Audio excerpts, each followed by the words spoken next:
5 things you must give up if you want to achieve success. It is interesting how far people are willing to go in order to achieve some kind of success. People will literally do anything for success. Now, questions are frequently asked, and forums for discussion are formed to deal with what habits one needs to develop if they're going to be a success. In my own quest for success, I have observed that one truly needs to develop a comprehensive set of mannerisms and habits that will catalyze the success process. However, there is the other side of the coin. This side is seldom talked about, but it is as much important as developing a positive lifestyle. That is, the things to give up. There are things I discovered I needed to give up if I was going to achieve success. The 5 that follow have been identified as some of the most unhealthy deterrents to success. As we examine them, it must be borne in mind that I do not regard them as separate entities, but as part of a greater whole. While they each have to be given up, none of them in isolation will cause good success. For a successful and fulfilled life, I had to give up all and more. Number 1, give up the waiting habit. Wasted time is never recovered, so goes a familiar saying. The manner in which I spend my time defines who I am and the things I value. The principles of priority and the first in, first out have their place on the highway of success and have transformed my experience. There is a place for a person who chooses to give up the ugly habit of waiting and realizes that they have to live and make an impact right now. Because I now know I need to make the most out of every moment. I live every minute like it is my last. Trust me, 1 year ago, I wished that I had known this earlier. Oh, what precious time I would have invested in worthy manners. Procrastination is a horrible sin, which should not be entertained. It will rob you of opportunities and privileges to achieve success. Act now. Give up the idle time and make the most of every moment. Your success is waiting. Number 2, give up laziness. Slothfulness and wastefulness are inseparable enemies to achieving success. Adding to envy, anger, and pride is laziness, among the major causes of failure and mediocrity. You cannot have a disinclination to action or labor and be a candidate for success.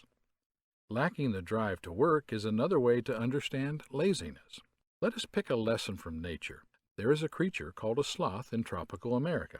It is popular for its slow movements and just hangs upside down in tree branches.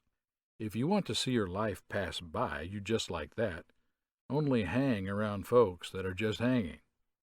Instead of just hanging around doing nothing with my life, I decided to start doing something because there's always something productive to be done. Let us consider yet another creature, the bear. The bear is an animal with massive hulk, awesome strength, great agility, and amazing speed. However, it has this predilection to just sleep and do nothing. Unfortunately, we have people who are like that. People who, despite their great skills, brilliant minds, and excessive strength, spend their time immobilized doing nothing. They have only mastered the cunning skills of manipulation. I choose to be better than the sloth and the bear. What had also helped me give up laziness was the knowledge that those who do nothing will only help you do nothing. We can all have the same opportunities and time, but others will rather enjoy everybody's time and wasting of their own. Further, distinguishing between being tired and being lazy has been the difference between my failure and my success. I now understand what it takes to be productive and going after things, giving up apathy and the attitude of not caring. I was caught up in traffic. It is no excuse for a driver. It is an excuse for laziness because a driver ought to understand traffic and start out early. You've got to work for it and give up laziness for success to be part of your story. Number 3, give up bad self-concept. It is simply a delusion to think you can achieve success with a low value of yourself. This self-value is also known as self-concept. It is also said to be an image of oneself centered on personal experiences, stature, self-thoughts, and how one perceives themselves. Self-concept is also the consciousness we have of our past, our present, and expectations of the future. It is a perception held based on information gathered about values, skills, goals, life roles, abilities, etc. A bad self-concept has the ability to suffocate opportunities, denies you access to important resources, and undercuts potential.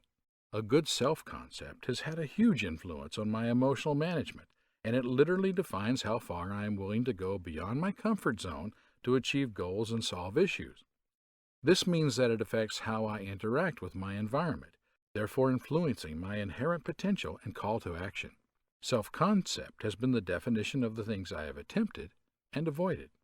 The need to recognize how to identify and give up a bad self-concept cannot be underestimated in your pursuit for success. Number 4. Give up the other face. The identity crisis has come upon us like a storm. It has become an almost impossible task to identify who is who and what is what. There is a tendency to hide behind a facade of sorts. As a young person, I often did this in order to escape being rejected and hurt.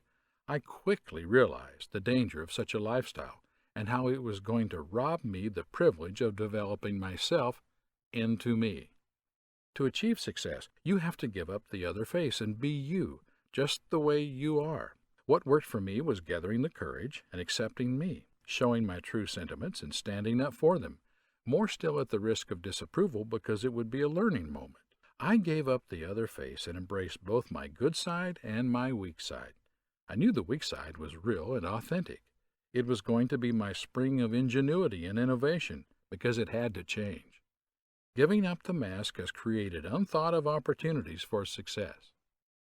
Number 5. Give up the dependency syndrome.